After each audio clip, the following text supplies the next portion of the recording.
So welcome to Home Biz Tax Talk. My name is Lysandra Everett. I am the Home Biz Tax Lady, where I help home business owners win the tax game. Home Biz Tax Talk airs Monday through Friday, 9 o'clock-ish. And when you tune into my show, you're going to hear about topics that are important to the home business community. All right, so today's topic is not necessarily a home business topic, but this is something that you definitely need to be aware of. So the IRS and the Treasury Department are like, they ain't having it. Okay. So what's going on with the state and local tax deductions, which is also known as the SALT tax deductions? All right. So what's happening is high property tax states like New York, New Jersey, California, Connecticut, listen, the New England area I have found out is pricey. Okay. I have found that out. But what these states are trying to do is really provide a workaround for their residents because of this limitation on state and local tax deductions. So what is in that?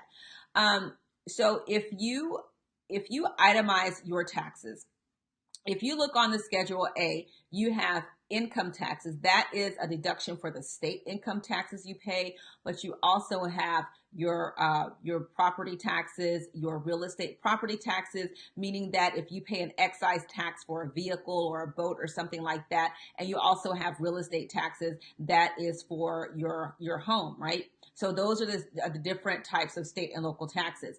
And so with the Tax Cuts and Jobs Act, with tax reform, now you're limited to a $10,000 deduction. Now, for some of my higher income earners, you pay $10,000 just in state income tax. Or the homes that you own, you can have $10,000 in real estate taxes without even blinking twice. So in these these more expensive states in which to live, this $10,000 is a drop in the bucket. It's not even going to come to half of what they're paying for their state and local tax deductions. So what these states are doing is that they're creating this fund for the state residents to contribute to that fund, and as a means to get around this $10,000 limitation. And the IRS and the Treasury are just like, no. So they issued a notice, and what it said is that, because I have the notice here, and it says that the aim of these proposals is to allow taxpayers to characterize transfers to this fund as fully deductible charitable contributions for federal income tax purposes, while using the same transfers to satisfy state and local tax liabilities. So these funds that these states are creating are supposed to be considered as charitable contributions, so that people can deduct that amount and use that money as a charitable contribution to pay the state and local taxes. And the IRS is going, no, I don't think so. Because what they're saying is that the federal government, they decide how to treat this income. Okay. The states don't get to determine that on the federal level. The federal government gets to determine that on the federal level. So even though with the states that you might have a deduction for your property taxes, that doesn't mean that you're going to get it on the federal level. So even though you might, with these funds, even though you might get that benefit at the state level, that doesn't mean you're going to get it at the federal level. So really, it's like I told you before, because this whole thing was rushed through so fast. There's still language that's being written. There's still people like these states are going, we have to do something, because there are going to be a lot of people that are hurt by this limitation. And so this is why at the end of 2017, a lot of people were trying to prepay their real estate taxes to get that deduction that they may not get later on.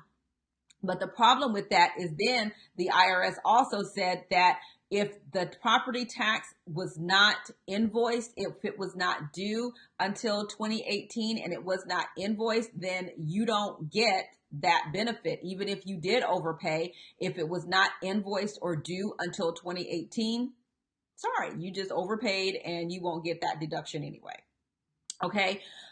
So, we're still going to have to see how this is going to work out.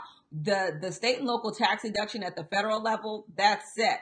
How these states are going to handle it, that remains to be seen. If they're going to still give you that credit, to be able to deduct your property taxes.